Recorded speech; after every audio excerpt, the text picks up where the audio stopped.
evening, New York. How are you? Woo, indeed. We have a fantastic show for you this evening. Now, before we start, I met a fascinating woman recently. We were talking. It turned out she was a childhood friend of President Obama's. And I said to her, well, that must be amazing then for you to watch your friend, the boy you grew up with, swear into office and to see the kind of reactions he gets from people. It must be very weird to watch that. And she said, yeah, I don't think it's that big a deal. And I realised, wow, so it is definitely true then, you can never impress your friends. Even if you become the first African-American president of the United States, they're just not going to give you props for that. Hail to the chief, whatever, I saw you cry over a girl. If you'll excuse me, I will stay sitting down. Why did this president want to be president? It's a terrible job. The very fact he wanted to be president should have instantly ruled him out of ever holding that office, as it demonstrates a catastrophic lack of judgment. And I think he's starting to see that now. I don't know if you saw him a couple of months ago. He was at the UN for the Middle East Peace Summit, and he was sitting at a table between Netanyahu of Israel and Mahmoud Abbas of Palestine. And he had a look on his eyes I've only ever previously seen on the face of a frustrated zookeeper who is tired of trying to convince two pandas that hate each other to mate. Come on, Ling Ling, it's for the future of the fucking species! You're really not as different as you think you are. Let's each think of 5 things that we like about the other panda, and let's try and move forward from there. Democracy is like a tambourine. Not everyone can be trusted with it. And that's...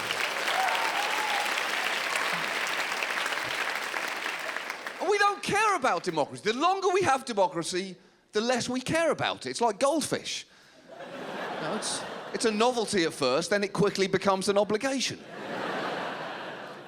The problem with democracy, especially recently with the midterm elections, is the sheer level of whack jobbery on offer in terms of the candidates. Look at Christine O'Donnell. Now, she's entitled to her views. I think deep down we'd all agree with that. One of her views, for instance, is she's not a fan of the art of masturbation. And it is an art. It is an art. Sorry, I take that back. It can be an art when practiced with flair.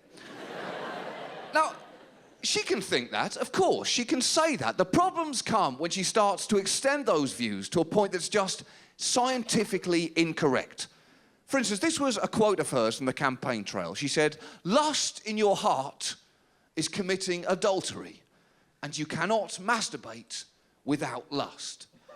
Now, I'm sorry, but that is simply not true. It is entirely possible to masturbate out of sheer boredom. And for her to imply otherwise is not okay. And it's to ignore what is happening right now in hotel rooms across America. Lonely, middle-aged businessmen masturbating out of a lack of anything else to do. There's nothing on. There is nothing on. I've seen The Hangover. Okay, I guess we should do this. She's not in touch with her electorate. Now, an interesting side note to that joke is that I recently did it here in New York at a benefit gig for religious tolerance. And look, we can go back and forth debating whether it was the time or the place for that joke. It's too soon to... History will be my judge. But it was a very diverse crowd. There were a lot of Muslim people in there, and there was a woman at the front sitting more or less right where you are, and she was wearing a hijab, and she was laughing, but she had a hand over her mouth because she didn't want anyone to see that she was laughing at a joke that was that rude. And I said to her, "Please move your hand away, please. Move your hand. Look around you. You know, you're in a comedy club. you're just not that good a Muslim. And there was a stunned silence, much like the one you enjoyed there, followed by a wave of the most cathartic laughter I've ever heard. She threw her head back laughing, and looking at it, I had a lump in my throat. And I realized it cannot be easy being a Muslim in America at the moment with some of the crazier views that are available to you. For instance, there are some people in America that cannot tell the difference between Muslims, of which there are hundreds of millions, and terrorists. Now just think for a second about quite how offensive that is. That's like if the Muslim world could not differentiate between American people and professional baseball players. Very, very few Americans are professional baseball players. And it's also important to point out that not all professional baseball players are actually American. That's a better joke than you gave it credit for, but I don't want to argue. The point is, should we be as frightened of terrorists as we are? I would argue no.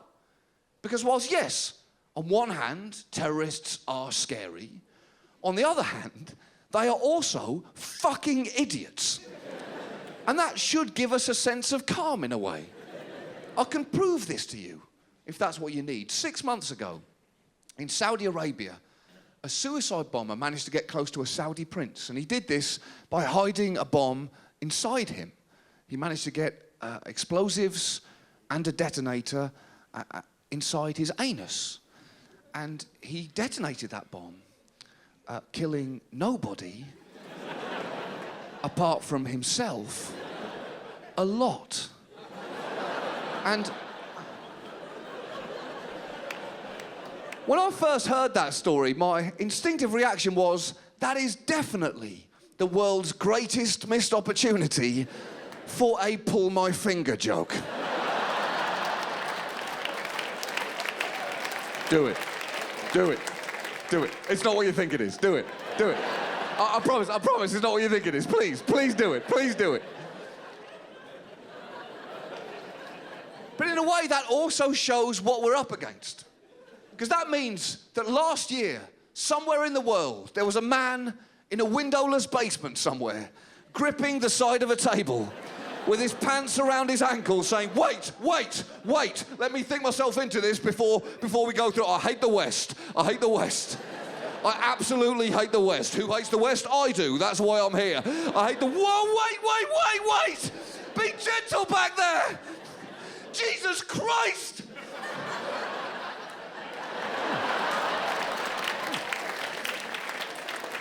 We have a fantastic show for you coming up tonight. Please, stick around.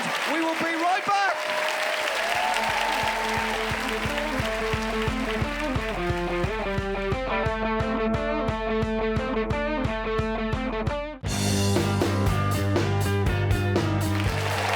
Welcome back to the show. Keep that energy going for the brilliant Kumail Nanjiani.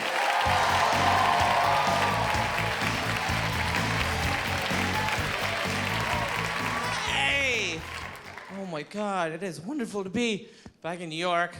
It genuinely is. I got street cart food recently, but I got like a bad piece of chicken. You know what I mean? Where there's like a ligament or a tendon in it or something. It's like a wet crunch. And you can like feel that something died for this meal, you know? Like a bit of its soul got trapped in the tendon. When I bit into it, it shot its final thought through my brain. Like, I like sunshine, what's in your hand? Ah!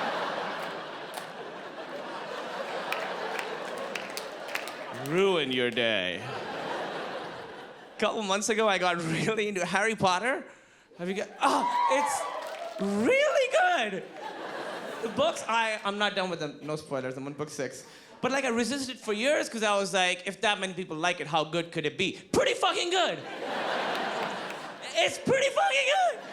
And not just from a magic thing, like from a vicarious standpoint, you know, because it's this kid, he transfers and then his life is completely different.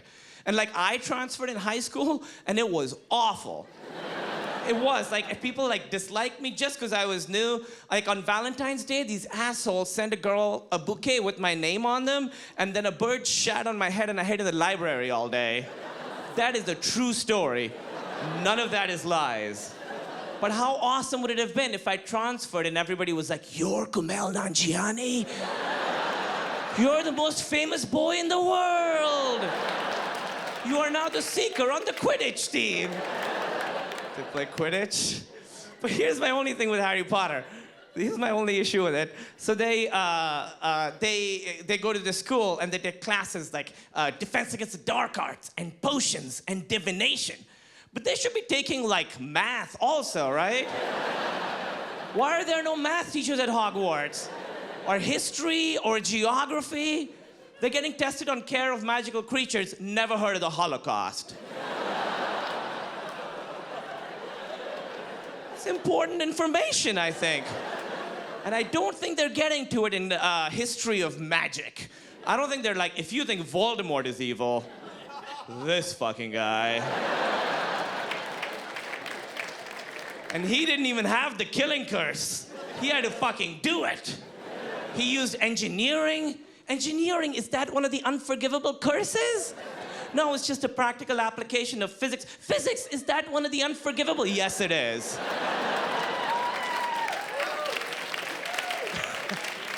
I just moved to California a few months ago, and, okay. They're like, glad you're gone. And I didn't really know it that well, and I had a show in Orange County, and we all kind of know it from like the Real Housewives of Orange County, you know, so. You might not like this joke.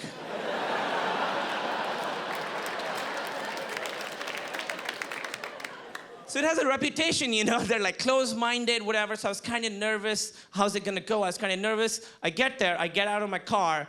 Literally, 10 seconds after I get out of my car, this car pulls up, this guy pokes his head out the window, yells at me. He's like, "Hey, Kumar, where's Harold?" And drives away.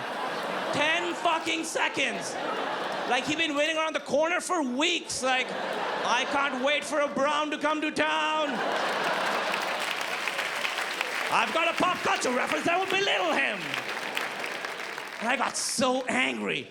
And when somebody's racist to me, I get so angry. And I was trying to think why. And I think it's because when somebody's racist to you, there are no comebacks. There is nothing you can say to win. Because what am I going to do? Be racist back to them? No, because I'm not racist.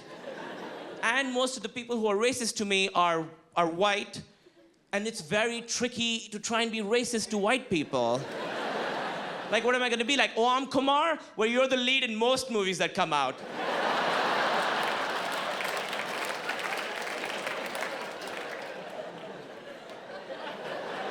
Slam! I think about it for nights later, like I can't sleep. Like 3 nights later, I'll be in bed, like awake. That guy was so racist to me, he called me Kumar, which is pretty close to my name. That's just a shitty coincidence. That's the only reason I want to be famous. I want to be so famous that I'm the pop culture reference that people would make to try and be racist to me, you know? So I'd be walking down the street and the car would pull up and be like, "Hey, look at this, Kumail Nanjiani." "Oh shit, that is Kumail Nanjiani." "Thank you for knowing my name." Brendan Fraser? I don't know. The whitest guy I could think of. Thank you so much, guys.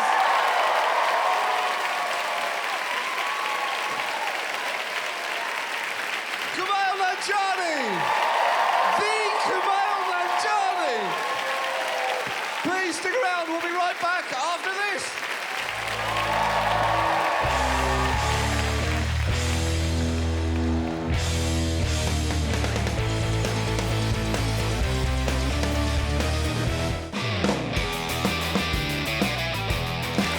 Welcome back!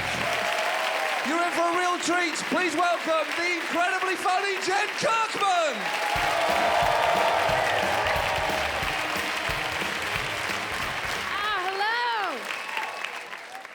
Tell you guys a little story about how I gained 30 pounds in a year and a half.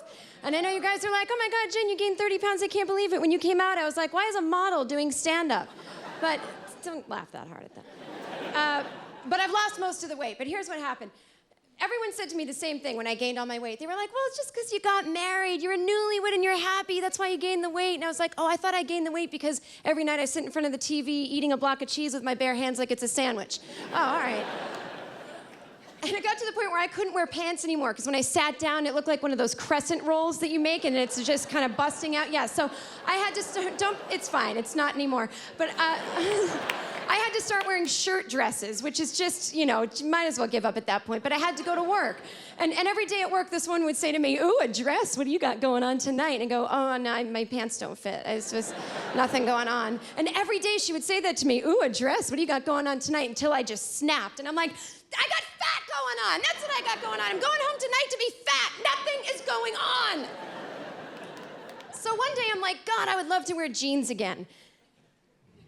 And so I decided it was time to buy a pair of Not Your Daughter's jeans. No, I know. It's such a sad, sad brand of jean. I don't know if you guys are familiar with these jeans. They're made for moms who have wrecked their body with childbirth. They're supposed to make you look a size thinner. They go up to here. I don't have a kid, I don't want a kid, but it was time for Not Your Daughter's jeans. And they try to make it sound cool, too. They sometimes call them NYDJ, like they're fooling someone. Like you're gonna go, oh, you know who wears these? New York disc jockeys. Yeah. And it's not even like the old Oldsmobile ads where it's like, this isn't your father's Oldsmobile, because that was like, cool, you know, you're saying to the kids, hey kids, your dad's car's dumb, we got a cool one for you. But Not Your Daughter's jeans is like insulting to the person wearing them, you know? Oh, these aren't your daughter's jeans. No, your daughter's hot. Yeah, your daughter's a size 0. She doesn't need body shapers or Spanx. She just slides into skinny jeans the way you slide into sweatpants. Oh, no.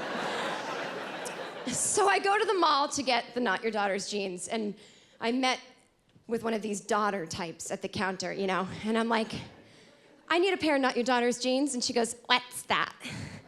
And I go, they're jeans for moms. Listen, lady, you don't know what they are now, but you will someday. This high metabolism ride isn't gonna last forever, I'll tell you that right now. And she goes, oh, do you have kids? And I go, no, I have a candy drawer.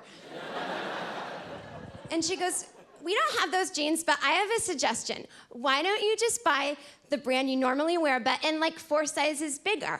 And I'm like, why don't I go to Home Depot, get some rope and hang myself? I thought of that, lady. So after yelling at the cashier, I'm like, I worked up a good sweat, I'm just gonna get a frozen yogurt. So I'm walking back to my car in the parking lot at the mall. I'm in my house dress, eating the frozen yogurt, and there's a note on my car. And the note says, I thought you were pretty, love, Dave, parentheses, the guy in the van. The guy in the van is not something you want to hear as a woman in a mall, okay? I was like, where's the van? Where's the van? Because a woman, I did not want to get murdered, and I definitely did not want to get murdered at an undesirable weight, you know?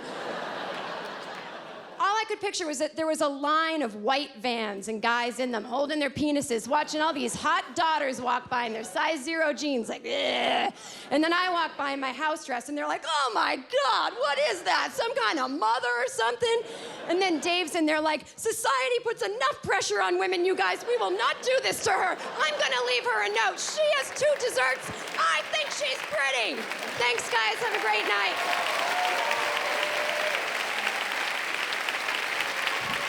Kirkman! Please stick around, we'll be right back after this.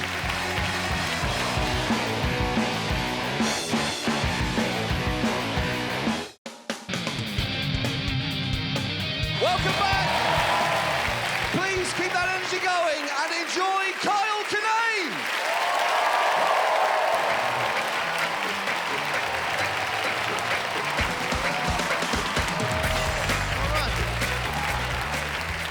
Hey, thanks. Let's have a nice time, huh? We're all friends here. That being said, it should come as no surprise when I tell you that I belong to the Facebook fan page for Red Lobster Cheddar Bay biscuits. For obvious reasons, they're delicious, they're cheddary, they're a perfect prelude to your entree, whatever you might be having. Also, in my heart of hearts, I hope that somewhere in this world, there really is a geographic location known as Cheddar Bay. Somewhere maybe north of Nova Scotia where the sailors can guide their weary vessels into the cheesy waves. And the salty fog will hit them, and they'll all be carrying treasures and necklaces for their port lovers by the name of Brandy. That being said, I was privy to witness something by being a member of that fan page. For whatever reason, the day Michael Jackson died, the Cheddar Biscuit fan page became an unofficial forum for mourning the loss of a recording legend. I have no idea why, but that day, the Venn diagram of Cheddar Bay Biscuit fans and Michael Jackson fans eclipsed itself. They found each other. And I don't know if that's a true mark that as a society we're gonna make it because that's technology and human compassion intertwining to support one another, or if that's a clear sign of end of times. I don't know. But all I know is you go on there the day Michael, and it is hundreds of comments of people just eulogizing the death of the king of pop. Just, oh my God, Mike, oh my, R.I.P. Michael, we love you. Your music meant so much. Just doesn't. The thing is though, every 60 or 70 comments, somebody will log in and leave a comment that clearly had not heard the news yet. So that's like comment 63 will be like, oh my God, Michael Jackson, you meant so much. R.I.P., rest in peace. Good luck in heaven, man. And then comment 64 will just be somebody going, man, Cheddar Bay Biscuits are the shit, am I right? And the thing is, it would be so quickly policed by the Cheddar Biscuit community though, because you could see the time code by minute, and like a minute after somebody would just be like, Cheddar Biscuits are the shit. A minute later, somebody you could tell was just like, listen, dude, today's not about Cheddar Biscuits, today's about MJ, okay? Like they were angry, but they knew, okay, he doesn't know. And you could feel the remorse emanate from you could just feel like I am so sorry. I wake up, I stretch, and I log on to my Cheddar Biscuits fan page to see what my brothers and sisters are up to. I do not go to national news sites. I come here to express joy out of this appetizer. And I don't know if that's beautiful or terrifying, but it's something, man. I don't know. Thanks. That's good. Hey, I'm enjoying getting older, actually. Well, I don't know if I'm enjoying watching my friends get older. Like, especially the weird ones. I'm really having a good, I mean, the friends that get older and just have kids, that's a drag. But the ones that were kind of weird when you're all like, come on, drink some dish soap. Come on, it'll be fun. Like those ones are just going, boom, way out of orbit right now. And that is a great time. We're in your 30s and you got friends going, no, I'm staying. Like, I gotta go see my friend Greg every time I go back to Chicago, because he's the one guy that's like, fuck it, man, I'm staying crazy. And I'm like, yes, I need you to be here. I need him there. He is like Davy Crockett defending the Alamo of good times when I go back. He's just on the ridge with a rifle, like, what do you got, a mortgage, 2.5 kids? Fuck that, man. I got a just studio apartment that just has electric guitars and Christmas lights in it. That's how I'm doing it, man. Staying weird. Greg, to sum up Greg quickly, Greg last summer broke his arm because he fell off his bicycle because he was trying to text message somebody about the best hash browns he found in the city. Now, if you're gonna be that dedicated to alternative modes of transportation and delicious breakfast sides, shine on, you crazy diamond. Don't you ever change, man. You just stay nuts, buddy. Yeah.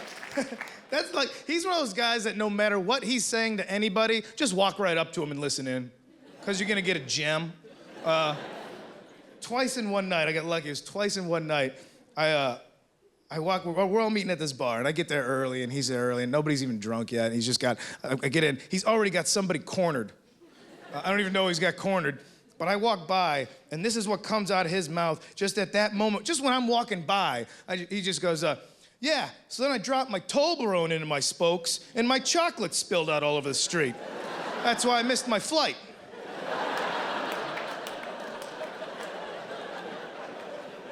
To break that down, Greg was riding his bike to the airport. You just can't do that. Airports aren't buying anything. You can't, there's no bike racks at an airport. What do you do with your luggage? His only luggage was a novelty, triangularly shaped chocolate bar, the likes of which I've only seen for sale at the duty-free shop in an airport. The man is a riddle. Night's going on, everybody's having some drinks, music's going, it's crowded. I see him on the other side of the bar, and it looks like he's kind of getting in an argument, kind of heated. I'm like, I gotta hear some of this. So I try to make my way over there. I barely make it 3 steps before I see Greg. He goes back on his heels in front of this guy. And loud enough for everybody in the bar to hear, over the jukebox, everybody just back on his heels. He just goes, listen, dude, nobody goes to space camp all the time, okay? You got me. I have no idea. You can give me a bag of money and say, what would lead to Greg not only having to say that, but be upset about it? Push that bag of money right back at you. I have no fucking idea in this world. But no matter what happened in that conversation, the thing is, that sentence, nobody goes to space camp all the time, is undeniably true.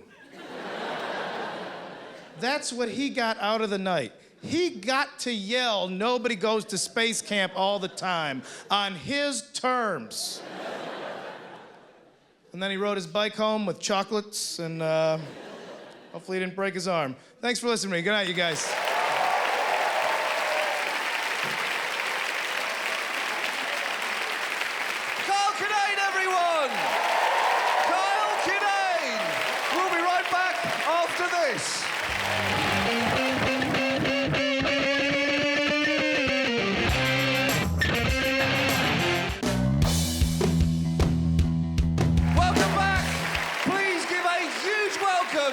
To the brilliant Al Madrigal!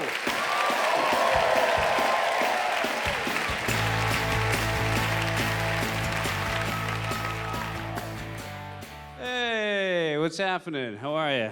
Nice to see you.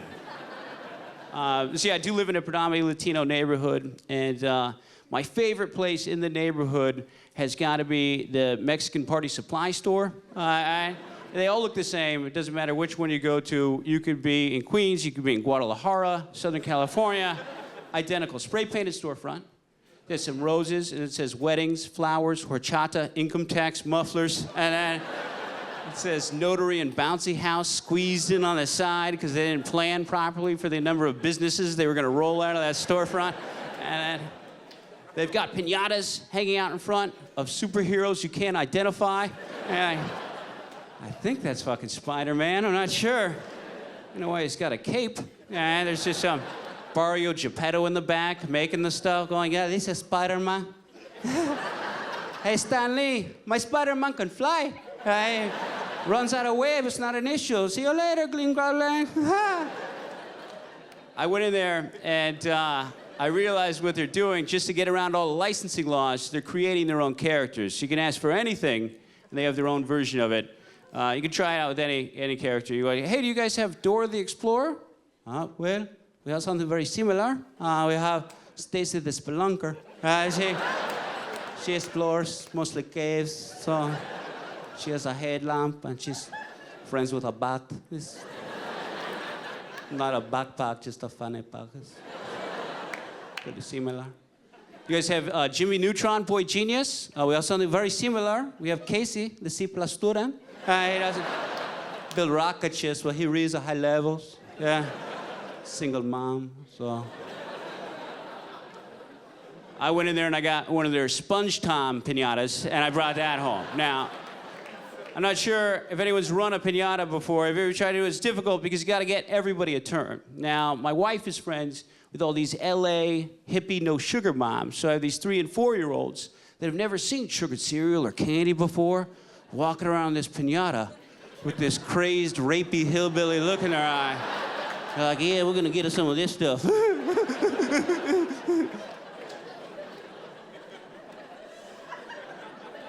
I also invited all the Latino kids from the neighborhood. I thought that'd be a good idea to include everybody. Now, this wasn't their first piñata. This wasn't their first Sponge Tom of that day. They had seen some action, and they were ready to get in there and mess some white kids up. They were organized. They were all doing the pregame NBA thing at one point. they're ready to do some damage because that's what a piñata inspires. It's like, hey kids, let's get your favorite cartoon character and let's lynch his ass. Then we can all take turns beating the crap out of it till his guts come out. We can all scramble for his sugary entrails. Who's with me? So I put an 8-year-old up, show little guys how to do it. Right away, first batter, knocks Sponge Tom's leg off, right? And out of his ball sack shoots a Jolly Rancher in slow motion. Blue raspberry comes firing out, escape pod style, freezes in midair. Now, it was one of those moments where time stopped and you could see everything. My wife is friends with some of the shittiest people and the shittiest kids that go along with them. One of the kids we hang out with, for example, rubs his nipples when he's scared. And he has a severe underbite, so I had to hang out with his ass on Halloween. Frightened to death. Every house with the slightest bit of decoration, cobwebs, some dry ice.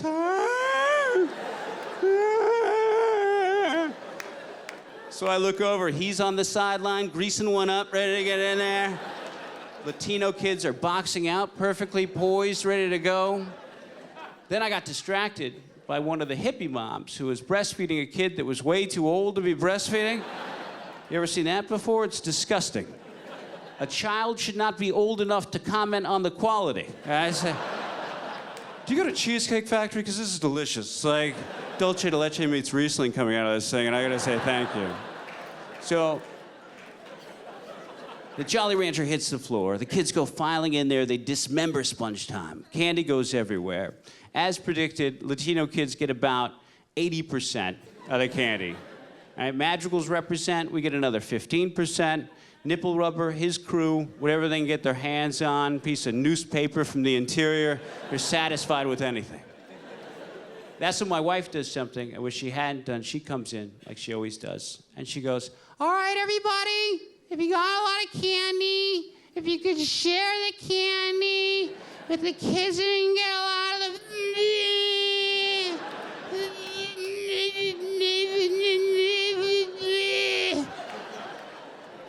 And that's obviously not how my wife sounds. That's just how she sounds to me.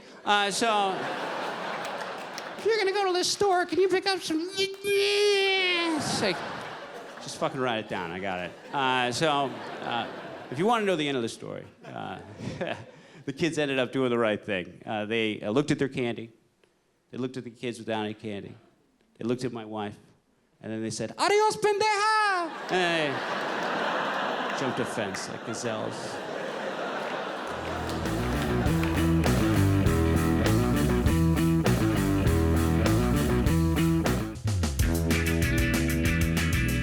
Let's see, I recently met a character that I had no idea existed. I met Cholo Soccer Dad. I had no idea he was out there.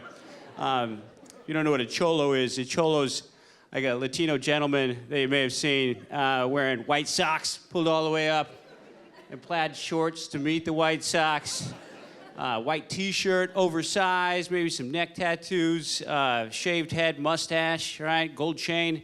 You've seen yourself a cholo.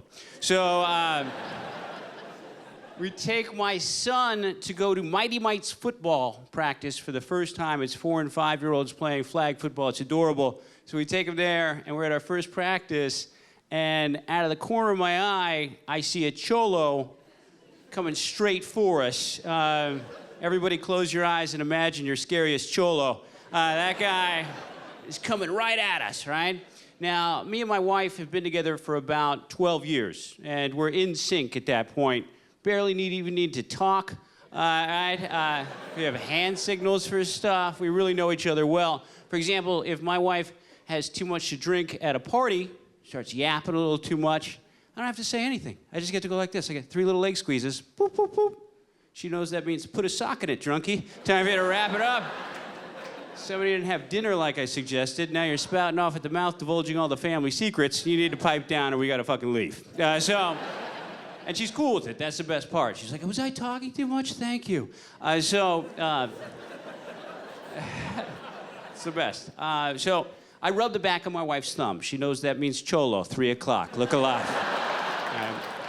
She's coming right at us, and A lot of neck tattoos happening, right? I'm trying to decipher them on the fly. And I didn't watch Prison Break, so I have no idea what they mean. It's like, why is the rabbit crying? What does that mean?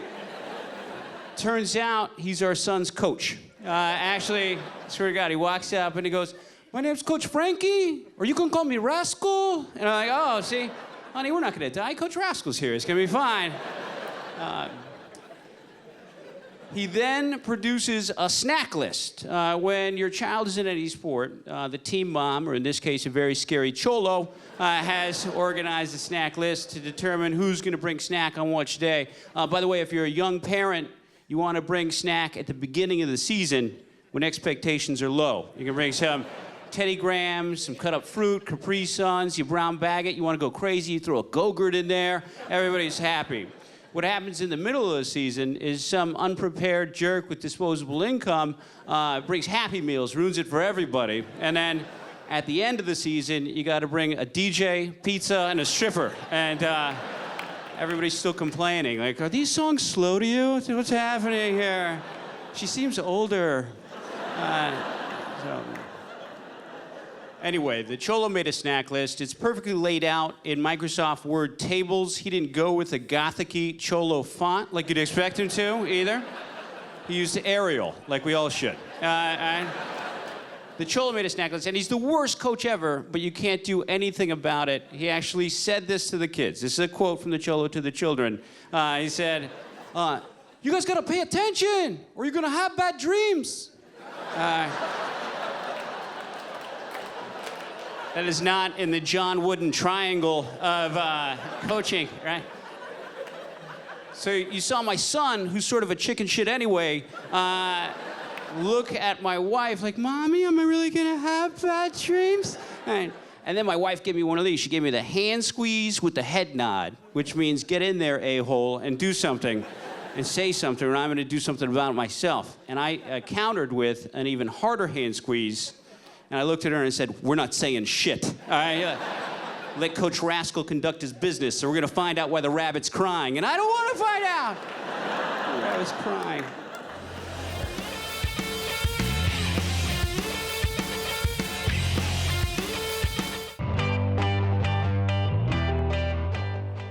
One of the kids on my son's team is black, and so is his dad. And I find myself being extra nice to them, like I'm trying to be really, I'm not sure if you get that all the time, you get people that are trying to overcompensate, because, you know, I want him to know I'm one of the good guys, and I'm not one of these racist guys, right? Like this guy, I'm super not racist, you know? So I want to make sure that I'm extra nice. I'm not sure. I've even let black people harm me, and I just let it go. I went to a black barbershop in Philadelphia. The coolest black guys in there you've ever seen. It looks like 3 generations of Blair Underwood are getting shit trimmed. It looked like Boys to Men were singing 4-part harmony, cutting hair. Right, pictures of Erykah Badu everywhere. And I get the straight razor shave. You guys know what I'm talking about? The old-timey shave with the hot towel on your face, the lather. Now I'm highly allergic. I take a Claritin almost every day. I have an inhaler. I use an Almade deodorant. I'm not sure if it's for women, right? But it's hypoallergenic, and I've got sensitive pits. If anybody wants to mess with me, no need to heckle. All you gotta do is throw a fabric softener up here. It's like,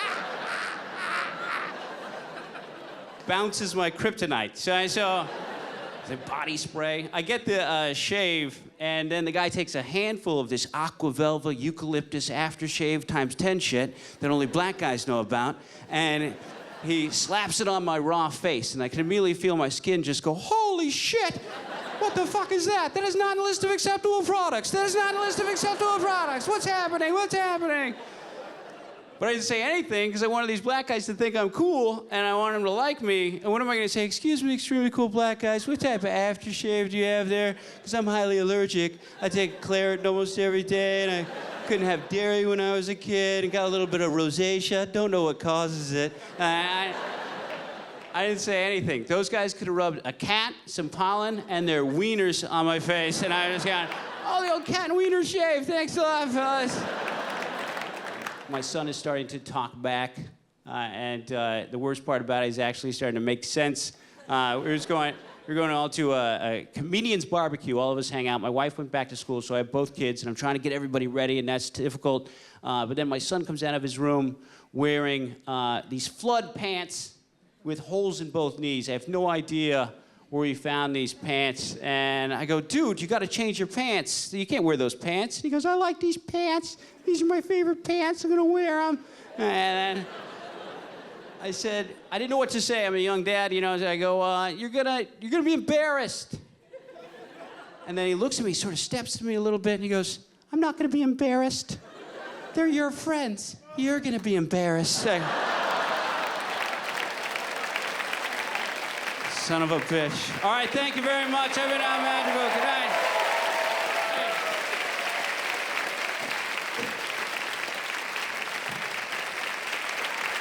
Al Madrigal, ladies and gentlemen. Give it up for all the acts you've seen this evening. That's the show. Laughter is over for the evening. Join us again.